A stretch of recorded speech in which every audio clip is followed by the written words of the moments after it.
अब बात करते हैं हिंदुस्तान के एरावत प्रहार की। दरअसल एलएसी के पास भारतीय सेना ने एरावत प्रहार नाम का युद्धाभ्यास किया।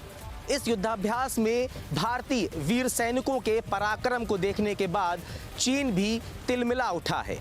भारतीय सेना ने चीन के नापाक इरादों को परास्त करने का मेगा प्लान तैयार किया है।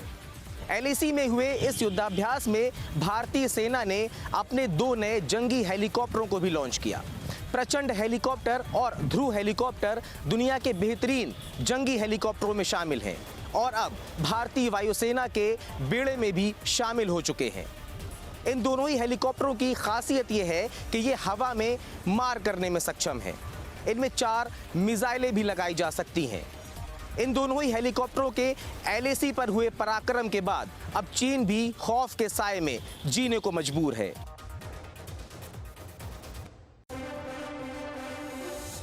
देश में हो रहे लोकसभा चुनाव को लेकर कांग्रेस नेता राहुल गांधी और प्रियंका गांधी पूरी तरह से एक्टिव मोड पर नजर आ रही है।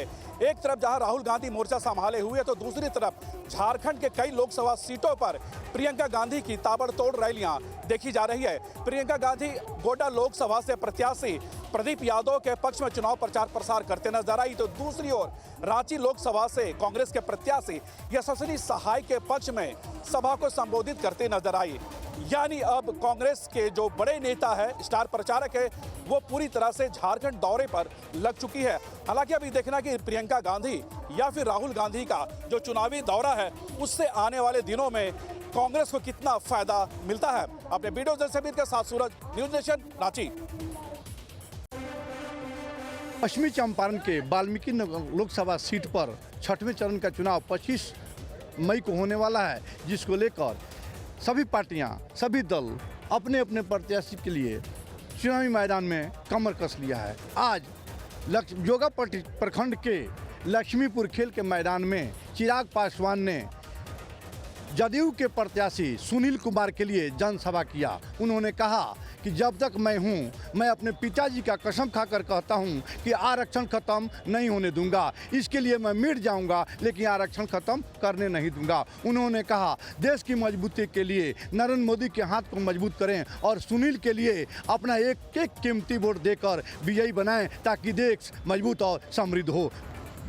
आज आप लोगों के बीच एक महत्वपूर्ण जानकारी लेकर आया हूं। आप सब जानते हैं कि देश भर में 5 चरण का मतदान पूरा हो चुका है और इन 5 चरण के मतदान में जो जानकारी सामने आ रही है, जो रुझान सामने आ रहे हैं, उसमें एक बात तय है कि हमारे मौजूदा प्रधानमंत्री आदरणीय नरेंद्र मोदी जी 4 जून को परिणामों के बाद तीसरी बार देश के प्रधानमंत्री बनने जा रहे हैं। उसमें किसी प्रकार का कोई संदेह नहीं है। इन 5 चरण के चुनाव में, इन 5 चरण के मतदान में एनडीए गठबंधन को बहुमत से कई ज्यादा सीटें पहले ही देनी है। बेतिया से न्यूज नेशन, सत्येंद्र पांडे। पवन सिंह को लेकर बीजेपी ने एक बड़ा निर्णय लिया है। देखिए, आज सुबह पवन सिंह को बीजेपी ने अपनी पार्टी से निष्कासित कर दिया। देखिए, ये इस वक्त हुआ है जब पवन सिंह काराकाट से निर्दलीय चुनाव लड़ रहे हैं और ऐसे में बीजेपी ने उन्हें ये साफ कह दिया कि आपने पार्टी के विरुद्ध गतिविधियों में संलिप्तता आपकी देखी गई और साथ ही साथ एनडीए प्रत्याशी के खिलाफ आपने काराकाट से नामांकन दाखिल कर दिया। इन तमाम मुद्दे को लेकर बीजेपी कहीं ना कहीं नाराज नजर आ रही थी और ऐसे में आज भोजपुरी सुपरस्टार पवन सिंह को बीजेपी ने निष्कासित कर दिया। और साथ ही साथ इस निष्कासित के बाद ये बातें भी सामने आई कि कहीं ना कहीं बीजेपी को और एनडीए को ये डर था कि अगर पवन सिंह को पार्टी से नहीं निकालते हैं तो फिर से ये कह सकते हैं काराकाट में परेशानी का एक सबक हो सकते हैं। इस वजह से बीजेपी ने एक बड़ा निर्णय लिया है और साफ कहा कि पवन सिंह ने पार्टी के विरुद्ध जाकर नामांकन किया। हालांकि उन्हें वक्त भी दिया गया, बावजूद उन्होंने नामांकन वापस नहीं लिया, जिसके बाद आज बीजेपी प्रदेश ने उन्हें निष्कासित कर दिया है और कहा है कि आप पार्टी के विरुद्ध गतिविधि में संलिप्त नजर आए और हमारे प्रत्याशी यानी कि एनडीए के प्रत्याशी उपेंद्र कुशवाहा के खिलाफ आपने चुनाव लड़ा। वीडियो जर्नलिस्ट सत्येंद्र कुमार के साथ उत्कर्ष, न्यूज नेशन, पटना। झारखंड के पूर्व मुख्यमंत्री हेमंत सोरेन की याचिका आज सुप्रीम कोर्ट ने खारिज कर दी है। हेमंत सोरेन ने चुनाव प्रचार प्रसार के लिए एक याचिका सुप्रीम कोर्ट में अपने वकील कपिल सिब्बल के माध्यम से दायर कराई थी, लेकिन आज सुनवाई के बाद सुप्रीम कोर्ट ने हेमंत सोरेन की याचिका खारिज कर दी है। हालांकि उस याचिका में दिल्ली के मुख्यमंत्री अरविंद केजरीवाल का हवाला दिया था कि आखिरकार जब चुनाव प्रचार प्रसार के लिए अरविंद केजरीवाल को जमानत मिल सकती है तो हेमंत सोरेन को क्यों नहीं मिल सकती है। हालांकि इस मामले को लेकर सुप्रीम कोर्ट ने निचली अदालत का हवाला देते हुए कहा कि अरविंद केजरीवाल का मामला अलग है और हेमंत सोरेन की मामला लैंड स्कैम से जुड़े मामले हैं, इसलिए हेमंत सोरेन की जो जमानत याचिका है उस पर किसी तरह की राहत नहीं दी जा सकती है। कुल मिला के यही है कि आखिरकार हेमंत सोरेन को जो जमानत को लेकर जो याचिका दायर की गई थी आज सुप्रीम कोर्ट ने उसे खारिज कर दी। अपनी वीडियो जर्नलिस्ट हमीद के साथ सूरज, न्यूज नेशन, रांची।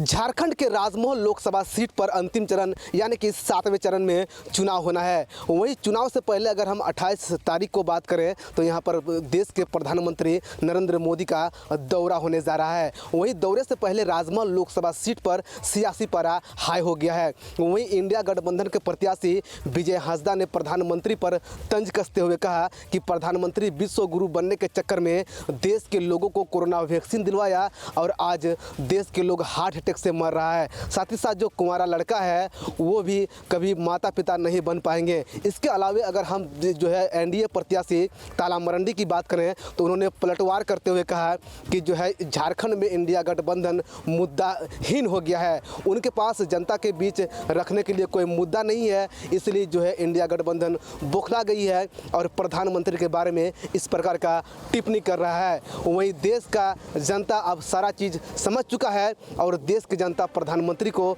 2024 में पुनः प्रधानमंत्री के रूप में देखना चाहते हैं। इंडिया गठबंधन का मुख्य एजेंडा स्पष्ट रूप से हमारे तमाम जो शीर्ष दल के नेता बोल रहे हैं कि 10 साल जिस तरह से देश को जो है अंधकार में ढकेला गया है, चाहे वो बेरोजगारी की हो, महंगाई की हो, शिक्षा स्वास्थ्य पे बात नहीं हुई, कोरोना में जिस तरह से विश्व गुरु बनने के चक्कर में यहाँ के देश के लोगों को कोरोना का वैक्सीन दिलवा करके आज जो हार्ट अटैक से लोग मर रहे हैं, और उसके बाद जो इलेक्टोरल बॉन्ड का इतना बड़ा आपका जाके घोटाला अभी लगातार जो है ये अपने आप को साबित और सिद्ध करने में लगे हुए हैं कि भाई हमने कोई भ्रष्टाचार नहीं किया।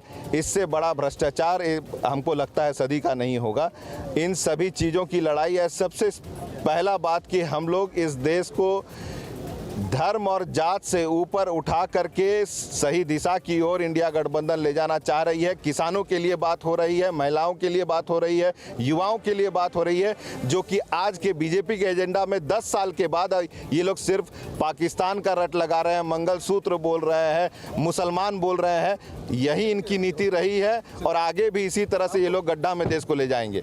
लेकिन ये आने वाली बात होती है, देखने वाली बात होती है कि आखिर देश की जनता किसको मौका देती है और किसको यहाँ से सांसद चुन के दिल्ली भेजने का काम करती है। कैमरा पर्सन विष्णु के साथ गोविंद ठाकुर, न्यूज़ नेशन, साहिबगंज।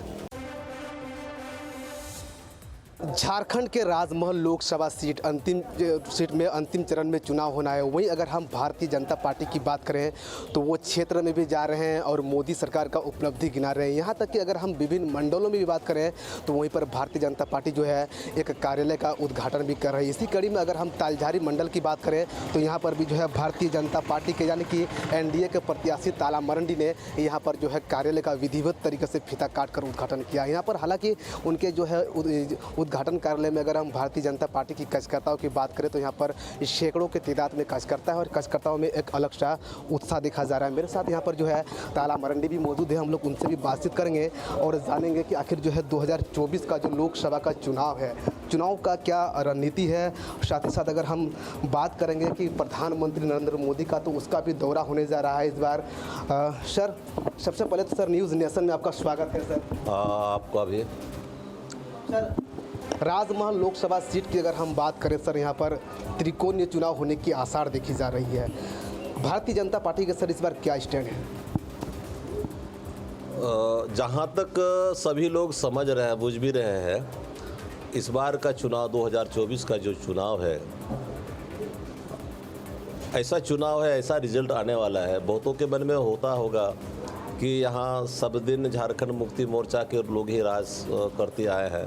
इस बार भी झारखंड मुक्ति मोर्चा के जो ये है प्रत्याशी है उनकी जीत होगी। लेकिन आप गांव घर जाएंगे, लोगों से मिलेंगे जुलेंगे तो आपको पता चलेगा कि विजय हांसदा जी कहीं नहीं है। अगर उनके पीछे भीड़ थोड़ी बहुत भी दिखाई दे रही है तो पैसे के बल पर वो भीड़ दिखती है, और वो भीड़ तब तक है जब तक कि उस पैसे का असर है। अगर आप विकास की बात करें, जन कल्याणकारी योजनाओं की बात करें, आदमी के जीवन से सरोकार रखने वाली बात करें तो सिर्फ और सिर्फ मोदी जी ही नज़र आएंगे। ये अब आने वाले समय में देखने वाली बात होती है कि यहाँ की जनता किसको मौका देती है और किसको अपना सांसद चुन के दिल्ली भेजने का काम करती है। कैमरामैन विष्णु के साथ गोविंद ठाकुर, न्यूज़ नेशन। सारण में लोकसभा चुनाव के 5वें चरण के मतदान के दूसरे दिन जो बवाल हुआ उसको लेकर के जिला प्रशासन जो है वो काफ़ी अलर्ट है। और आप तस्वीरों में मेरे पीछे देख रहे हैं कि किस तरह से जिला प्रशासन ने जगह जगह पे पुलिस फोर्स की व्यवस्था की है। पैरामिलिट्री के फोर्स है, बिहार पुलिस के जवान है और तमाम जो फोर्सेज हैं वो यहाँ पे पुलिस छावनी में तब्दील कर दिया गया ताकि कहीं भी किसी तरह का कोई उपद्रव ना हो पाए, तनावपूर्ण स्थिति ना हो और धीरे धीरे जो स्थिति है वो कंट्रोल होती दिख रही है। आपको बता दें कि चुनाव के दिन ही देर शाम जो राजद प्रत्याशी रोहिणी आचार्य के बूथ पे पहुंचने के बाद उन पर बूथ लूटने का आरोप लगाते हुए काफ़ी हंगामा हुआ था। और उस के बाद जो एक वीडियो वायरल हुआ उसमें कई तरह की जो अभद्र बातें थी उसको लेकर के मंगलवार की सुबह दूसरे दिन बवाल हुआ और काफ़ी संख्या में लोग एकत्रित हुए। और उसके बाद उस स्थिति में 3 गोलियां चली जिसमें एक की मौत हो गई थी। और ये वही जगह है भिखारी ठाकुर चौक पर जहाँ पे ये उपद्रव हुआ था और यहीं पे जो एक मौत हुई थी 3 गोलियां चलने के बाद और 2 अन्य जो है वो जख्मी स्थिति में थे जिनका इलाज पटना में चल रहा है। और फिलहाल जो दोनों लोग हैं वो खतरे से बाहर बताए जा रहे हैं, हालांकि उनका जो गंभीर अवस्था में इलाज अब भी जारी है। और इस मामले में अब तक नगर थाना में 3 FIR दर्ज किया गया है। मजिस्ट्रेट पॉलीबार कैंप कर रहे हैं, फिलहाल स्थिति नियंत्रण। सर वो बूथ लूट की जो घटना हुई थी या बूथ पे जो हंगामा हुआ था उसको लेके कहा जा रहा है कि कुल 3 प्राथमिकी अब इस मामले में दर्ज हुई। कोई बूथ लूट की घटना नहीं हुई थी, उसकी जांच हुई। इसमें बूथ से जो भी घटना हुई वो बूथ के बाहर ही रोहिणी आचार्य के इसमें बूथ पर कोई घटना नहीं हुई। रोहिणी आचार्य के इलेक्शन एजेंट ने FIR दर्ज कराई है जी, इसमें एक आवेदन मिला है, उस पर भी हमने FIR दर्ज कराया है। वहाँ पर भी जो बूथ के बाहर काफ़ी बाहर वहाँ पर जो आपसी 2 गुटों के बीच में उस दिन मारपीट हुई थी उस संबंध में भी पुलिस ने भी एक FIR दर्ज कुल कितने सर पुलिस भी FIR दर्ज कराई है जी, दोनों पक्षों के विरुद्ध पुलिस ने भी दर्ज कराया है। इसके अलावा एक आवेदन मिला है उस पर भी FIR दर्ज हुआ है। इसके अलावा सोशल मीडिया पे जो लोग भ्रामक पोस्ट कर रहे थे इंटरनेट को बंद कराने से पहले, उस पर भी एक FIR दर्ज हुआ है। छपरा से न्यूज़ नेशन के लिए विपिन कुमार मिश्रा। बनमनखी थाना क्षेत्र में 17 मई को एक CSP संचालक को गोली मारकर 5,20,000 रुपये लूट लिए गए थे, लेकिन इस घटना का अभी तक पुलिस के द्वारा उद्भेदन नहीं किया जा सका है। इस पूरे घटना के बाद बनमनखी के भाजपा विधायक कृष्ण कुमार ऋषि परिजनों से मिलने पहुंचे थे और उन्होंने स्थानीय पुलिस प्रशासन पर जमकर सवाल उठाया। उन्होंने साफ साफ कहा कि ये पुलिस की लापरवाही के कारण ऐसी घटनाएं घटी हैं। बहुत दुखद घटना घटी है और आज तक हम लोग के गाँव में इस तरह का घटना कभी नहीं घटा था। यहाँ तक कि आपस में हम लोग लड़ाई झगड़ा भी गांव के लोग करते थे, लेकिन हत्या की राजनीति नहीं होती। हमारे सबसे पूरा बनमनखी में एक रसाड़ हरमुड़ी पंचायत ऐसा है कि आज तक मर्डर की घटना न यहाँ तक नहीं हुई, लेकिन जब घटना घटी है बड़ी दुखद घटना हुई है। और मुझे लगता है कि कहीं न कहीं पुलिस की लापरवाही के चलते यह घटना घटी है। और मैंने इस घटना के लिए SP से DM से कई बार संपर्क करके बात भी किया था। उस दिन जो प्रॉपर इसका होना चाहिए वो तो अब तो घटना घट गई है, लेकिन यह बहुत दुखद घटना है। बताते चले कि जो CSP संचालक है उनके साथ में 2 चौकीदारों को भेजा गया था, जिसमें से एक तो चौकीदार था जबकि दूसरा चौकीदार का पुत्र था जो कि ड्यूटी कर रहा था। उस पर भी उन्होंने सवाल उठाया। अब देखना है कि पुलिस कब तक इस पूरे मामले का उद्भेदन कर पाते हैं। हालांकि बनमनखी विधायक ने कहा कि मैंने SP DM सभी से बात की है और पुलिस की जो लापरवाही इसमें सामने आई है वैसे पुलिस कर्मियों पर भी कार्रवाई होनी चाहिए। Sushant Kumar, news nation, Purnia. Rave पार्टियों में सांप और उसके जहर की सप्लाई करने के मामले में एल्विस यादव को जब नोएडा पुलिस ने गिरफ्तार किया था तो उससे 124 सवाल पूछे गए थे। उन 124 सवालों की सूची हमारे पास मौजूद है। इस सूची में तमाम सवाल पुलिस की तरफ से एल्विस यादव से किए गए। सांप के नेटवर्क से कितने दिन से जुड़ा हुआ है, सपेरों को किस तरीके से जानता है और उसके कौन कौन से ऐसे दोस्त हैं जिनके साथ वो लगातार संपर्क में रहता है। रेव पार्टियों को लेकर भी पुलिस द्वारा सवाल किए गए थे कि कहां कहां कब कब रेव पार्टियों का आयोजन किया गया। कई सवालों पर नोएडा पुलिस को एल्विस यादव गुमराह करता हुआ दिखा। चार्जशीट के साथ में इन तमाम 124 सवालों की सूची भी नोएडा पुलिस के द्वारा कोर्ट में दाखिल की गई है। अब ये सूची सामने आने के बाद एल्विस यादव केस में कई नए मोड़ आ सकते हैं, क्योंकि लगातार नोएडा पुलिस के साथ साथ ईडी भी एल्विस यादव केस में पूछताछ कर रही है। विनय यादव जो अहम कड़ी इसमें माना जा रहा है, ईश्वर के साथ साथ कई और दोस्तों के नाम इस पूरी सूची में हैं। उनके साथ कब से एल्विस यादव रहा करता था और शूटिंग करने के साथ दौरान जो सांपों की वीडियो वायरल है, वो सांपों की वीडियो कहां फिल्माई गई थी, सांप का मुंह पकड़ना कहां एल्विस यादव ने सीखा और सांपों को इन पार्टियों में लाने के पीछे की वजह क्या थी। जो सांपों का जहर एल्विस यादव और उसके करीबियों के पास से मिला था, फोरेंसिक रिपोर्ट आने के बाद से उसके बारे में भी एल्विस यादव से तमाम पूछताछ की गई। गिरफ्तारी होने के बाद लगातार नोएडा पुलिस के कई अफसर एल्विस यादव से तकरीबन 2 घंटे तक पूछताछ करते रहे। उसी पूछताछ का ब्यौरा इन सवालों की सूची में सामने आया है। कई गंभीर सवालों के जवाब एल्विस यादव देता हुआ नजर नहीं आया, लिहाजा इस सूची में सवालों के साथ नोएडा पुलिस द्वारा उल्लेख किया गया है कि एल्विस यादव द्वारा दिए गए तमाम सवालों से नोएडा पुलिस संतुष्ट नहीं है, जिसके चलते उसको रिमांड पर भी लिया गया था और रिमांड पर लेने के बाद पूछताछ की गई थी। अभी तक इस प्रकरण में जितने भी लोग गिरफ्तार किए गए, उसके अलावा भी कई और लोगों के नामों का जिक्र पूरे सवालों की सूची में देखा जा रहा है। जिस तरीके से ईडी ने ईश्वर, विनय यादव और शिकायतकर्ता सौरव और गौरव गुप्ता से पूछताछ की है, माना जा रहा है कि ईडी इस नेटवर्क से जुड़े अन्य लोगों के साथ साथ एल्विस यादव से भी पूछताछ करेगी। और एक रेस्टोरेंट का भी जिक्र इसमें है जो गुरुग्राम में मौजूद है। उस रेस्टोरेंट में एल्विस यादव और विनय यादव की साझेदारी बताई जा रही है। वीडियो जर्नलिस्ट मुकेश झा के साथ अमित चौधरी, न्यूज स्टेट नोएडा। गाजियाबाद के मोदीनगर के भोजपुर में युवक की ईंटों से पीट कर हत्या कर दी गई। हत्या का आरोप उसके 3 दोस्तों पर है, जिन्होंने उसे शराब पार्टी के लिए भोजपुर के जंगल में बुलाया था। पहले तीनों ने शराब पी और उसके बाद युवक से उनकी कहासुनी हो गई। कहासुनी इतनी बढ़ गई कि युवक की ईंटों से पीट कर हत्या कर दी। पुलिस के मुताबिक युवक की पहचान महेश के रूप में हुई है, जो मोदीनगर का रहने वाला है और एक प्राइवेट कंपनी में काम करता है। पुलिस ने बताया जो दोनों दोस्त थे वहीं शव के पास बैठे रहे। वहीं जहाँ रहे एक गांव के युवक ने इसकी सूचना पुलिस को दी। तत्काल पुलिस मौके पर पहुंची और दोनों युवकों को हिरासत में लिया है। वहीं मृतक के शव को पोस्टमार्टम के लिए भेजा गया है। मेन जो आरोपी दोस्त है, फिलहाल पुलिस उसकी तलाश कर रही है और पुलिस इस पूरी घटना का जल्द ही खुलासा कर देगी। न्यूज स्टेट के लिए सोनू अरोड़ा, उत्तर प्रदेश। एक बार फिर बेगूसराय में इस्लाम के नाम पर नाबालिग से जबरन शादी और अगवा करने का मामला सामने आया है। दरअसल पूरा मामला नगर थाना क्षेत्र के पोखरिया मोहल्ले की बताई जा रही है। बताया जा रहा है कि पोखरिया मोहल्ले के रहने वाले 40 वर्षीय मोहम्मद लड्डन लाल के द्वारा पास के ही रहने वाली बेटी समान एक बच्ची को पहले प्रेम के जाल में फंसाया गया। उसके बाद उसे चुपके से लेकर यहां से फरार हो गया, जिसके बाद परिवार वालों का रो रो कर बुरा हाल हो गया। वहीं पूरे इलाके में सनसनी फैल गई और पूरा इलाका आक्रोश में पूरा गर्म हो गया। इतना ही नहीं, इस मामले को लेकर जब इन लोगों ने पुलिस से लड़की की बरामदगी की मांग की तो आज 1.5 महीने होने चले हैं, अब तक लड़की बरामद नहीं हो पाई। साथ ही साथ आरोपी को भी पुलिस ने पकड़ने में विफलता पाई है, जिसको लेकर ये लोग काफ़ी आक्रोशित हो गए और एसपी कार्यालय का घेराव किया। हमको पता चला कि 14 तारीख से बच्ची गायब हो गई है।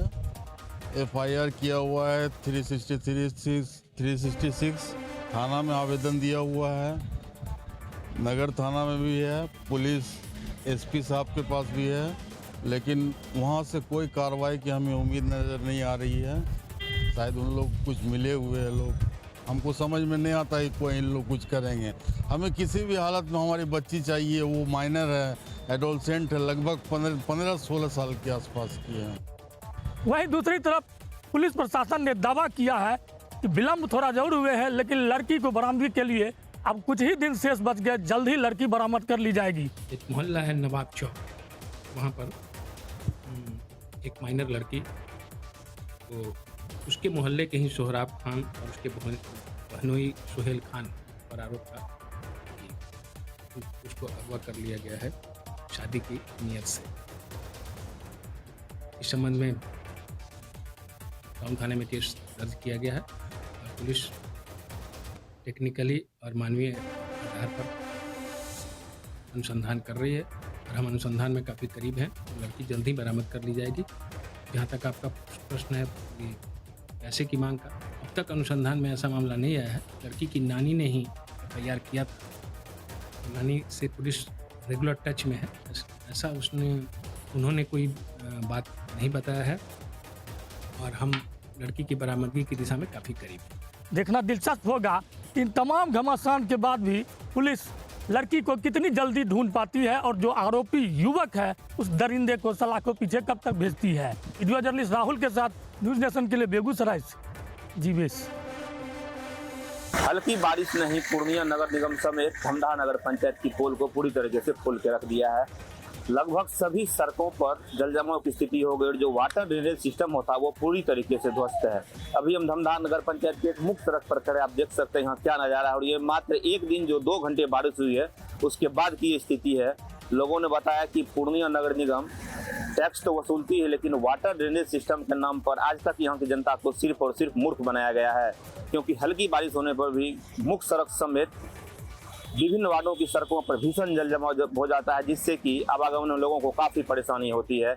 आप अभी देख सकते हैं इस सड़क की क्या स्थिति है और जो बाइक सवार या वाहन चालक यहाँ से गुजरते हैं उन्हें कितनी दिक्कतों का सामना करना पड़ता है।